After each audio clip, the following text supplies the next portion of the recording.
तर पुण्यात आज जिल्हा नियोजन समितीची बैठक होते। मात्र पुणे जिल्हा नियोजन समितीकडून शिवसेना बेदखल झाली आहे। जिल्ह्यातील एकमेव शिवसेनेचे आमदार विजय शिवतारे यांना जिल्हा नियोजन समितीत स्थान मिळालं नाहीये।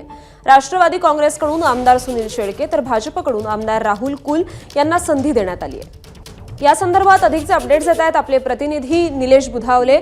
निलेश, राष्ट्रवादी काँग्रेसकडून आमदार सुनील शेळके आहेत, भाजपकडून राहुल कुल आहेत, परंतु शिवतारेंना संधी नाकारण्यात आली आहे। श्रुती, पुणे जिल्ह्यात 21 एकूण आमदार आहेत। त्या 21 आमदारांपैकी नेमकी कोणाला संधी मिळणार याची उत्सुकता काल होती। काल अचानक एक GR निघाला आणि त्यानंतर या आधी जे निमंत्रित सदस्य होते त्या सर्वांना जे आहे ते काल निलंबित करण्यात आलं आणि त्यानंतर आता नव्यानं नियुक्त्या देखील कालच करण्यात आल्याचं पाहायला मिळालं। आज पुणे जिल्ह्याची DPDCची मीटिंग होती आणि या DPDCच्या मीटिंगमध्ये आता वादाची ठिणगी पडण्याची शक्यता दाट आहे। कारण पुणे जिल्ह्यामध्ये एकमेव शिवसेनेचे आमदार विजय बापू शिवतारे आहेत, मात्र त्यांना या DPDCच्या निमंत्रित सदस्यांमधूनच डावलल्याचं पाहायला मिळतंय। राष्ट्रवादी काँग्रेस पक्षाकडून मावळचे आमदार सुनील शेळके तर भाजपकडून राहुल कुल या दोन महत्त्वाच्या आमदारांना त्या ठिकाणी संधी देण्यात आली आहे। मात्र एकमेव शिवसेनेचा आमदार असलेल्या विजय बापू शिवतारे यांना मात्र त्यातून डावलण्यात आले आणि त्यामुळे राष्ट्रवादी आणि शिवसेना यांच्यामध्ये वादाची ठिणगी पडण्याची दाट शक्यता वर्तवली जाते। निलेश, तुमच्याकडून अपडेट जाणून घेत राहूत। सध्या आपल्यासोबत आमदार शिवतारे हे स्वतः जोडले गेलेले आहेत। नमस्कार शिवतारे सरजी, आपण या ABP माझामध्ये आपले स्वागत। आणि पुण्याच्या DPDC बैठकीत अजित पवारांनी तुम्हाला मुद्दाम बाहेर ठेवलंय का असा प्रश्न आता उपस्थित होतोय, आपली प्रतिक्रिया? वाटत नाही, काहीतरी बातमी चुकीची दिसते आहे। पालकमंत्री मी देखील सातारला होतो।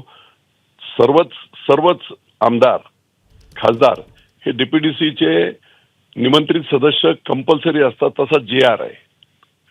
त्यामुळे ही कुठेतरी चुकीची बातमी आहे असं मला वाटते। DPDCचे मेंबर्स हे आमदार नसतील तर ते याच्याबद्दल हे असते स्मॉल कमिटी, त्याच्यामध्ये दोन आहेत भाग। राहुल कुल आणि या आमदारांना स्मॉल कमिटीमध्ये घेतला असेल तो भाग वेगळा आहे काही नियोजनासाठी, पण DPDCचे मेंबर हे आमदार खासदार सर्वच असतात। त्यामुळे बातमी थोडीशी चुकीची वाटते, दिशाभूल होणारी वाटते। 4 वाजता जी DPDC आहे त्या DPDCला मी आहे। त्याचबरोबर DPDCचे संपूर्ण कागदपत्र मला 2 दिवसापूर्वीच DPOने पाठवून दिलेले आहेत। तर कुठेतरी गैरसमज होत आहे असं मला वाटते। अजिबात तसा प्रकार अजित पवारांनी केलेला नाही। उगाच आपली ही ठिणगी बिनगी हे चुकीचं बोललं जात आहे असं मला वाटते। शिवतारेशी माझे सहकारी निलेश बुधावले आपल्याला काही प्रश्न विचारू इच्छितात। निलेश बापू, खरं तर 29 जानेवारीचा एक GR देखील हातात आलेला आहे। त्याच्यामध्ये पुणे जिल्हा नियोजन समितीवर नामनिर्देशित सदस्यांची नियुक्ती अशा पद्धतीचा तो GR आहे। त्यामध्ये 2 आमदारांचं नाव या ठिकाणी पाहायला मिळतंय। यामध्ये सुनील शेळके यांचं नाव आहे तर दुसरं राहुल कुल, या 2 आमदारांची याच्यामध्ये नावं देण्यात आल्याचं आपल्याला पाहायला मिळतंय। यावर आपली काय प्रतिक्रिया आहे? नाही, ते असं आहे की स्मॉल कमिटी किंवा काय असेल ते 100% सगळे आमदार खासदार हे बाय डिफॉल्ट हे जिल्हा नियोजन समितीवर असतात। मी पालकमंत्री स्वतः होतो। कुठेतरी काहीतरी मला आता तो 29 तारखेचा जो GR असेल तो मला माहित नाही, मी अजून तो पाहिला नाही।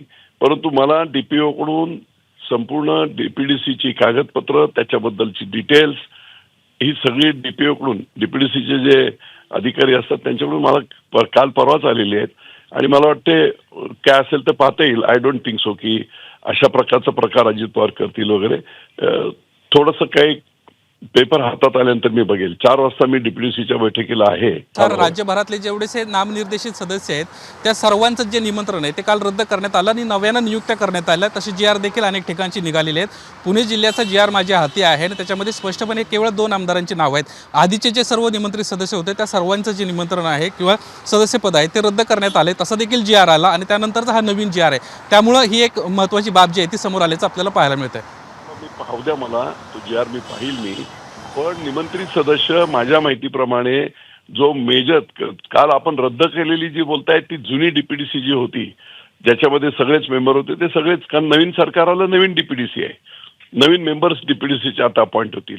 परंतु आमदार आणि खासदार हे बाय डिफॉल्ट या जो मेन GR आहे DPDCचा त्या GR नुसार सगळे आमदार खासदार हे त्याचे निमंत्रित सदस्य कंपल्सरी असतात असं अशी माझी माहिती आहे। I don't know, me GR तो पाहिला। ABP माझा, उघडा डोळे बघा नीट।